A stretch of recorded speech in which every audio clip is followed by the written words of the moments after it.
Vous savez, le pire de ce qu'on a fait jusqu'à présent, c'est de fabriquer des fausses élites musulmanes et de leur donner la parole au nom de leurs co-religionnaires. Et c'est ça qui... mais je pense que monsieur le rapporteur se souvient de mon exemple, et lui, il l'avait immédiatement compris, parce que j'imagine que quand il entend l'imam Chalroumi parler au nom des musulmans, alors qu'on a choisi ce monsieur pour son incapacité abyssale à aligner 3 phrases, eh bien, il se sent humilié, ostracisé, stigmatisé, comme absolument tout Français de confession musulmane qui dit « mais quel est ce système qui me fait représenter par des gens dans lesquels je ne me reconnais pas ?» Donc on a déjà là, qu'on peut toucher du doigt et qui coûte pas cher, un dysfonctionnement des mécanismes de représentation des musulmans. Nous ne souhaitons... Alors des Chalroumi, il y a le modèle analphabète et il y a le modèle savant. C'est-à-dire que dans l'espace public, nous n'acceptons que les musulmans amputés de toute dimension oppositionnelle. Nous aimons bien des musulmans savants et intelligents, pourvu qu'ils cautionnent, en quelque sorte, l'assise du discours de domination sur leur communauté. Mais sinon, on le traite immédiatement d'intégriste. Ce que je dis, moi, François, patron Saint François d'Assise, si c'est Mohamed qui le dit, au bout de 2 minutes, il est traité d'intégriste. Mais de l'extérieur, on a le droit de dire, cessez de jouer avec les mécanismes de représentation des musulmans de ce pays. Vous allez déjà desserrer, vous allez ouvrir la cocotte minute, la soupape.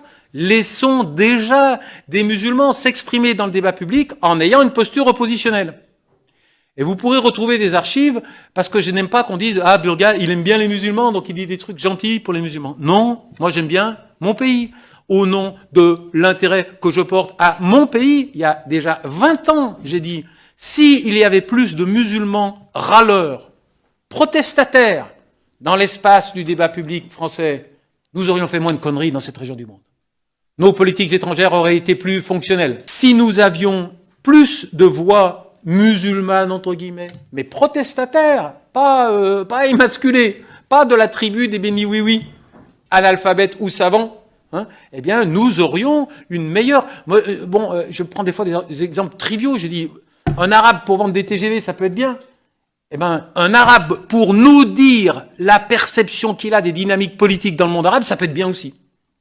Ça peut aider. Sachons nous appuyer sur une perception expurgée d'une série de contingences, de difficultés qui sont inhérentes à l'histoire. Pourquoi on n'arrive pas à nous corréler rationnellement avec les dynamiques politiques dans cette région du monde? Bon, on pourra en parler pendant des heures. Il y a des explications parfaitement rationnelles, d'accord? Nous sommes en symbiose avec la petite frange des populations maghrébines qui nous disent dans la langue que l'on comprend ce qu'on a envie d'entendre. Mais si on accepte cette interaction, on va voir que la matrice des valeurs communes, elle est bien là. Je demande pas aux Français de devenir musulmans. Je ne demande pas aux Français de renier leurs valeurs. Je demande de comprendre qu'elles peuvent être parfois véhiculées par des acteurs qui ne les expriment pas avec exactement les mêmes codes symboliques. Et ça, c'est, je dirais, si je devais m'arrêter là, je dirais, c'est ça notre problème. Un bon musulman pour les Français, c'est un musulman qui n'est plus musulman.